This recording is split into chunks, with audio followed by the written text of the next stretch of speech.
A woman already on probation for drug possession is suddenly back in court after a new family violence allegation. The prosecution and defense agree on a $10,000 bond, but the judge isn't willing to approve it without asking one crucial question. What happens next reveals exactly how bond decisions are really made. Stay until the end.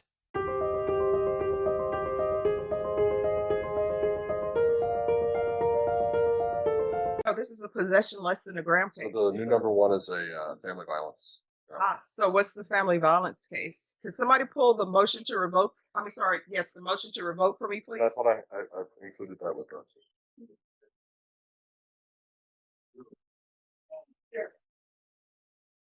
It's a misdemeanor family violence, Your Honor.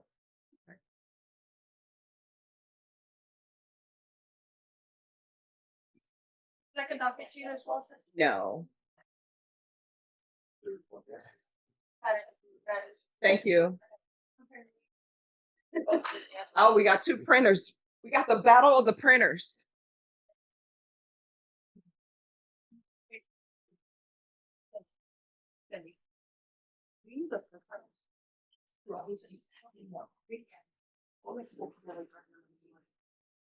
Okay.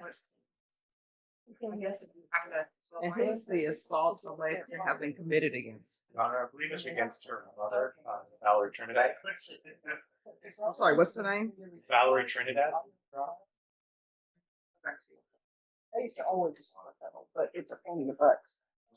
And does she still have contact with her, or is there no contact order in place? He's not having contact with her. All right, we're gonna go on the record. Everyone needs to whisper. Court is calling 2025 CR 008036 State versus Dominique Garza. Can I have parties announced for the record? Well, then, from the state of Texas. Shannon Locke for Dominique Garza. And are you Dominique Garza? Yes. All right, there's a request that a bond be set on this cause number. Is that correct? Yes, Your And Honor. it's not the motion to revoke? Correct, Your Honor. All right.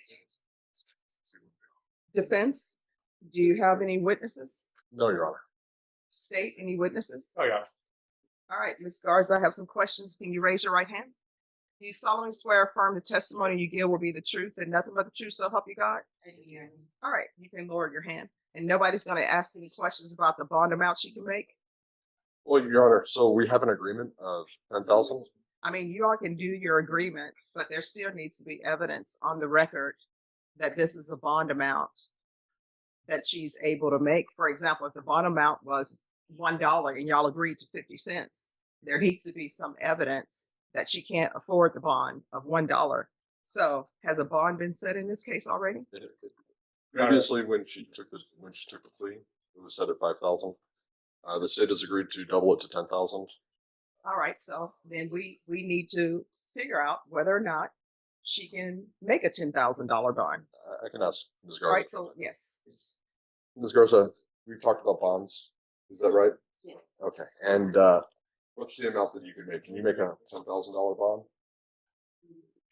Okay, you need to speak up because everyone on over to my left, you all need to whisper or either ask that the deputy bring your inmate on the back row. There's room for somebody on the back row. We're on the record. Could you make a bond of $10,000? Yes. Okay, and you understand that you have to pay 10% of that bond? Yes. Okay.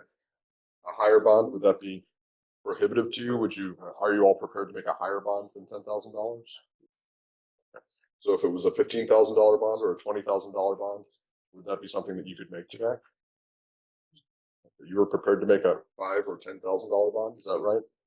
Okay, thank you. All right, does anybody want to ask how much she earns? Does she have employment? So we can get an amount, because the amount I'm supposed to set, and I know you all have an agreement, is amount that ensures the safety of the community, and that is an amount such that she's saying in her mind, you know what? It's too costly for me not to show up to court. Is your father going to help you out with bond, Ms. Garza? Okay. Yes. And you understand that the way a bond works is that if you don't show up to court, then your father would have to pay that amount. Right? Yes. Would you put him in a position where you'd have to pay $10,000? Oh, I'm sorry, sir. You need to have a seat. Okay. Are you working right now? No. You're not working? Okay. So Essentially, you're getting a loan from your father to cover this bond? Okay. And if he co-signs on the bond, if he has a contract with the bondsman, you understand that he would be exposed for whatever amount you agree to, or whatever amount the judge says. Okay. And would you do that to him? No. Okay. Have you been showing up to court every time in the past? Yes. Okay. And you were following the conditions. The only violation that you're aware of is the new number 1, the assault on the magistrate. It's correct. All right, Ms. Garza, you understand that the state is requesting that you have no contact with Valerie Trent? Yes. You don't live with her? No. Okay, so it won't be a problem for you to have no contact with her at all? No. And if you do, you'll violate the bond and be right back here in the same position, you understand? Yeah. That's what. All right, I have 3 questions. 1, have you ever been diagnosed with any type of mental health issues? ADHD. All right, have you ever been on any type of medications for ADHD. and what medications have you previously been on? All right, and was that prescribed to you? All right.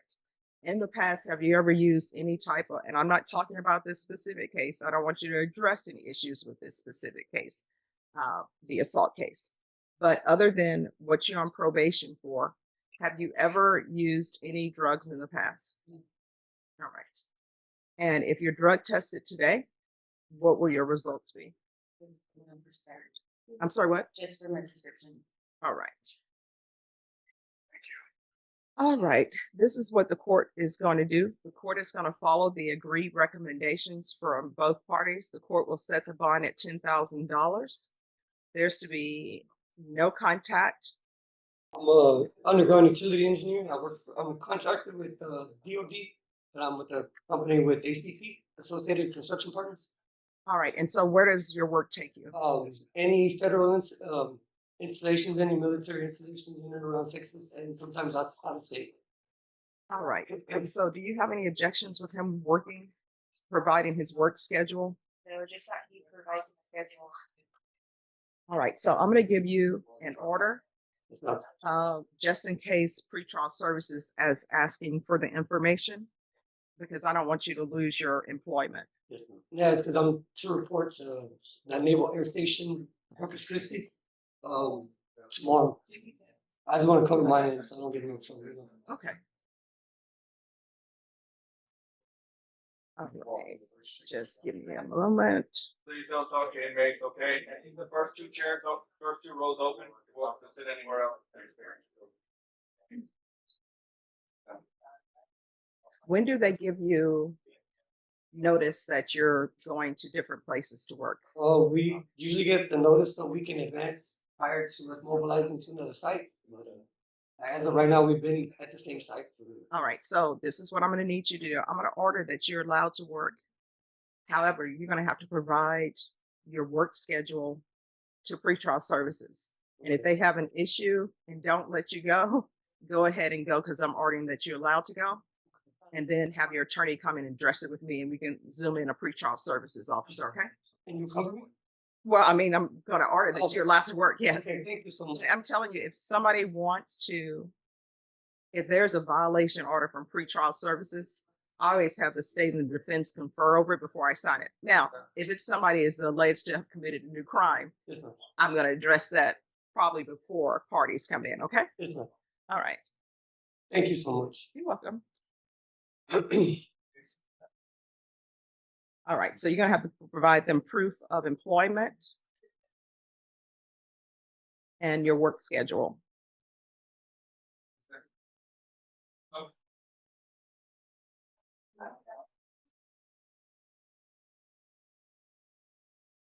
All right, there's a printout coming in. If I could have that, and if you could make a copy for next. What do you think? Did the judge strike the right balance between protecting the community and giving the defendant another chance? Share your opinion in the comments below. If you enjoy real courtroom footage with expert breakdowns of judges' decisions, bond hearings, and criminal cases, make sure to subscribe and turn on notifications so you never miss our next courtroom story.